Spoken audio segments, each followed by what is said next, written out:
మేడ్చల్ జిల్లా deputy collector Vamsi Mohan ఇళ్లలో ACB అధికారులు సోదాలు నిర్వహిస్తోంది.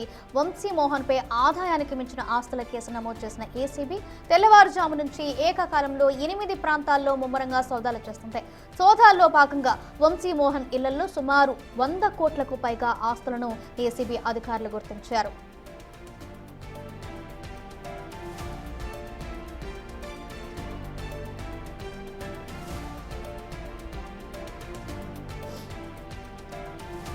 గతంలో శరలింగంపల్లితో పాటు పలు కీలక ప్రాంతాల్లో వంశీ మోహన్ ఆర్టీఓగా పనిచేశారు. ఈ కాలంలో ఆయన పెద్ద ఎత్తున ప్రభుత్వ ఆస్తులను కాజేసినట్లు ఆరోపణలు రావడంతో ఈ సోదాలు ప్రాధాన్యత సంతరించుకున్నాయి. ప్రధానంగా అబ్దుల్లాపూర్ మేట్ పిగ్లేపురం పరిధిలోని సుమారు 8 ఎకరాల ప్రభుత్వ భూమిని వంశీ మోహన్ అక్రమంగా కాల్చేసినట్లు ఏసీబీ ప్రాథమికంగా గుర్తించింది. సదరు భూమిని తన మామ పేరుపై రిజిస్ట్రేషన్ చేయించి ఆ తర్వాత ఓ ప్రముఖ రియల్టర్కు ధారాదత్తం చేసినట్లు ఆరోపణలు వచ్చాయి. దీనికి ప్రతిఫలితంగా సదరు రియల్టర్ నుంచి వంశీ మోహన్ 10 ప్లాట్లను గిఫ్ట్గా డీడీ రూపంలో పొందినట్లు ఏసీబీ అధికారుల విచారణలో ఆధారాలు లభ్యమైనట్లు తెలుస్తోంది.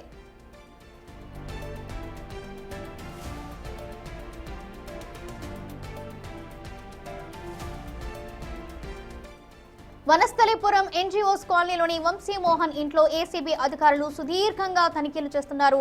ఇప్పటి వరకు జరిపిన ఇళ్లకు సంబంధించిన దస్తావేజులు, బ్యాంకు లాకర్ల వివరాలు, నకిలీ రిజిస్ట్రేషన్ల పత్రాలను అధికారులు స్వాధీనం చేసుకుని పరిశీలిస్తున్నారు. సోదాలపై ఏసీబీ డీఎస్పీ లక్ష్మీకాంత్ రెడ్డితో మా ప్రతినిధి Vijay face to face.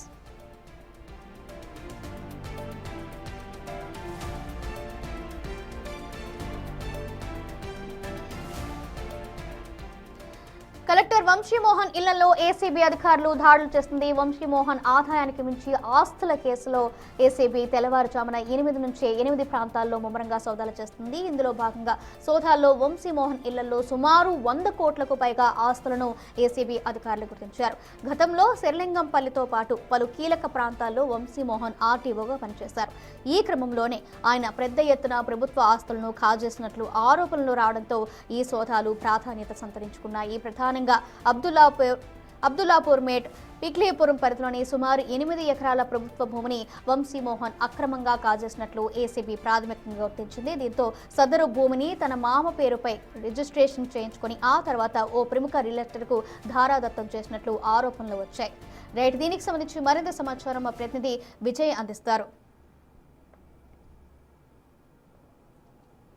Right సౌజన్య, ఇటు మేడ్చల్ జిల్లా డిప్యూటీ కలెక్టర్గా పనిచేస్తున్నటువంటి వంశీ మోహన్ పైన అనేక రకాలుగా వస్తున్నటువంటి ఈ అవినీతి ఆరోపణలు ఏవైతే ఉన్నాయో సో వాటికి సంబంధించి ఏదైతే ఏసీబీ అధికారులకు అందినటువంటి ఫిర్యాదు ఆధారంగా ఇటు ఆయన నివాసంలో వనస్థలిపురంలో ఉన్నటువంటి నివాసంలోని ఈరోజు ఏసీబీ అధికారులు అయితే పూర్తిగా ఈరోజు సోదాలు అయితే నిర్వహిస్తున్నటువంటి పరిస్థితి కనిపిస్తూ ఉంది. ముఖ్యంగా గతంలో ఏదైతే షేర్లింగంపల్లికి సంబంధించి ఆర్టీఓగా అలాగే ఎంఆర్ఓగా పనిచేసినటువంటి సందర్భం ఏదైతే ఉందో 2019 నుంచి 2023 వరకు సుమారుగా 4 సంవత్సరాల వరకు కూడా ఇక్కడ వంశీ మోహన్ ఈ యొక్క షేర్లింగంపల్లిలో అయితే ఎంఆర్ఓగా పనిచేశారు.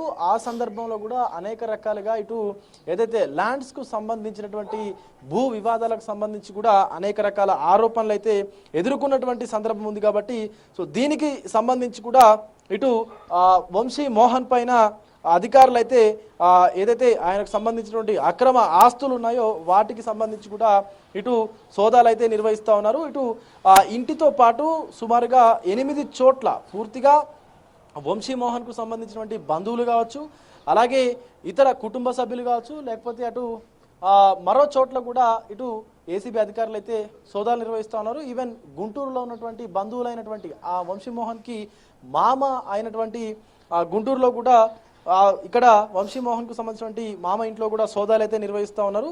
అయితే ఇటు కేవలం ఆయన పైన ఉన్నటువంటి ఆరోపణల నేపథ్యంలోనే ఇటు సోదాలు నిర్వహిస్తున్నట్టుగా కూడా తెలుస్తూ ఉంది. ప్రభుత్వ భూములను ప్రైవేటు వ్యక్తులకు కట్టబెట్టారా లేదా అనే దానిపైన కూడా ఈ సోదాలు ఏవైతే ఉన్నాయో అవి పూర్తి అయిన తర్వాత ఒక క్లారిటీ వచ్చేటువంటి అవకాశం కూడా కనిపిస్తూ ఉంది. అయితే ఇటు బ్యాంక్ అకౌంట్స్కు సంబంధించి వంశీ మోహన్కు ఉన్నటువంటి బ్యాంక్ అకౌంట్స్ ఎన్ని ఉన్నాయి, ఆ అకౌంట్స్కు సంబంధించి ట్రాన్సాక్షన్స్ ఎంత జరిగాయి అనేటువంటి దానిపైన కూడా ఓ క్లారిటీ తీసుకొచ్చేటువంటి అవకాశం అయితే కనిపిస్తూ ఉంది. అయితే అన్ని చోట్ల కూడా ఈ యొక్క సోదాలు పూర్తి అయ్యాకని పూర్తిగా డీటెయిల్స్ వచ్చేటువంటి అవకాశం ఉంది అంటూ కూడా ఇటు ఏసీపీకి సంబంధించి ఏసీబీ డిఎస్పీ లక్ష్మీకాంత్ రెడ్డి అయితే చెప్తా ఉన్నారు. ఆయనకు సంబంధించి మనం చూడొచ్చు ఒకసారి ఇటు వంశీ మోహన్ కు సంబంధించినటువంటి వాహనాలకు సంబంధించి కూడా ప్రతి డీటెయిల్ని కూడా ఇటు ఏసీబీ అధికారులు అయితే తీసుకుంటా ఉన్నారు. ఆ వెహికల్స్కు సంబంధించినటువంటి నెంబర్స్ కావచ్చు, లేకపోతే 2 వీలర్స్కు సంబంధించినటువంటి నెంబర్స్ కావచ్చు, అలాగే ఎప్పుడు కొనుగోలు చేశారు, ఈ కొనుగోలు చేసినటువంటి ధృవపత్రాలన్నీ ఉన్నాయా లేదా అనేటువంటి దానిపైన కూడా అధికారులు అయితే దృష్టి పెట్టి దర్యాప్తు కూడా చేస్తున్నటువంటి పరిస్థితి కనిపిస్తూ ఉంది. ముఖ్యంగా ఇల్లంతా కూడా ఏసీబీ అధికారులు అయితే జల్లెడబడతా ఉన్నారు. ఎందుకంటే గతంలో కూడా ఈయన పైన అనేక రకాలుగా